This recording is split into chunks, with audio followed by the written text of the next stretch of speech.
Hello friends, আরও একটি নতুন ভিডিওতে আপনাদের স্বাগত। আমি সৌরভ, আমি ছবি আঁকি। তো ফার্স্ট টাইম আজকে লাইভ পোর্ট্রেট করতে যাচ্ছি। এর আগে অনেকবার করার চেষ্টা করেছিলাম, কিন্তু সেরকম কোনো কাউকে পাইনি। কিছুদিন আগে আমাদের দোকানের সামনে একটা নানপুরির দোকান দিয়েছে, আর সেই দাদাটা কাজের ফাঁকে একটু বসেছিল, সেইটাই আমি ভিডিও করে ক্যাপচার করে রেখে দিয়েছি। আর আপনারা এটা ভেবেন না যে আমি দাদাকে বসিয়ে রেখে কাজটা করেছি, না, এটা আমি সেই একটা ক্লিপই আমি কাট করে আমি বারবার আপনাদের দেখানোর চেষ্টা করেছি।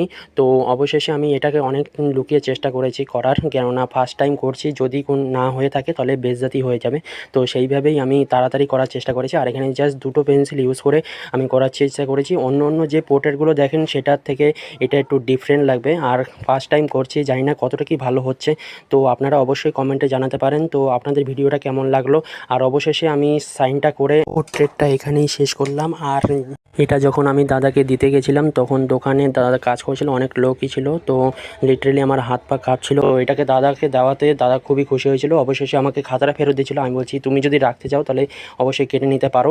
তো দাদা নিজেই কেটে নিয়েছিল। অবশেষে দাদা আমার পেজ এবং ইনস্টা আইডি নিয়ে নিল। আর আমি বলেছিলাম ভিডিওটা কি ছাড়তে পারে, দাদা হ্যাঁ অনুমতি দিয়েছিল। তো এই ভিডিওটা আজকে এখানের মতনই শেষ করলাম। তো দেখা হচ্ছে আর অন্য কোনো ভিডিওতে, ততক্ষণের জন্য বাই।